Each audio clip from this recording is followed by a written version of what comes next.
it's Gina Shumway with the Auburndale Group. 1031 exchanges. They can seem a little bit daunting, but they're really not that bad. I want to go over with you today a little bit about 1031 exchanges, and maybe after we're finished, you'll feel like, hey, maybe this is something I could do. So first of all, what is a 1031 exchange? So a 1031 exchange is where, let's say you have an investment property, okay?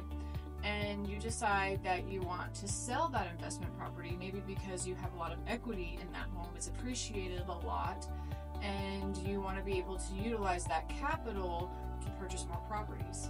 One of the great things you can do about a 1031 exchange is you can actually defer capital gains tax payments by doing a 1031 exchange. So basically what you do is you purchase this property, and then let's say for $100,000, and then it was worth $300,000. So you sold it for $300,000. You would have actually had to usually pay capital gains tax on that $200,000. Well, now you can actually 1031 exchange. What that means is you will take that entire $300,000 and use it to purchase either 1, 2, or 3, who knows, other investment properties. The deal is you have to use the entire amount, otherwise you'll have to pay capital gains tax and a few other things, which I will list now. So first off, it can feel daunting. It's really not that bad. Once you've done one, it's not too hard. The proceeds from the sale of your first investment property have to go to a specific third party. There's different companies that can do this for you, but the point is the money and the proceeds from the sale of that first investment property cannot be received by the investor or yourself. It cannot at any time.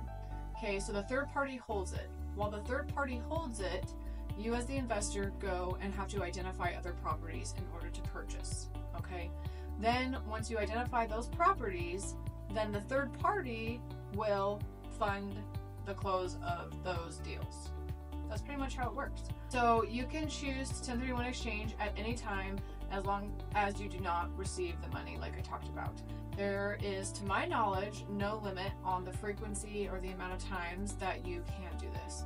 It does cost a little bit to do this. I want to say it's a couple $1,000s that you have to pay that third party entity in order to make it worth it for them to do the transaction with you. But the costs are reasonable, and considering you're actually getting tax deferment on it, it can save you a lot of money in, the interim.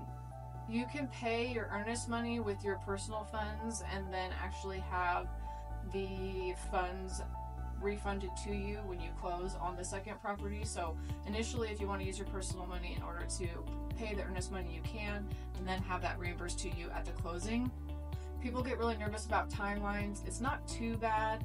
You have about 45 days to identify the properties that you want to purchase.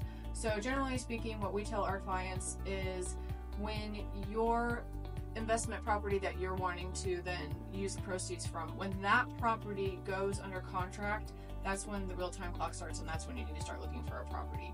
And at the Auburndale Group, we're used to that. We're used to being able to find things on a timeline, and so we will work and go above and beyond in order to find that perfect property or properties for you. The thing that I also really like about 1031 exchange is that you don't have to buy one residential property and then go buy, one other residential property. You can actually break down and allocate those funds in multiple ways if you want. It just has to stay in real estate. You can even go from residential to buy commercial or commercial to residential. The only thing is it has to stay in real estate itself.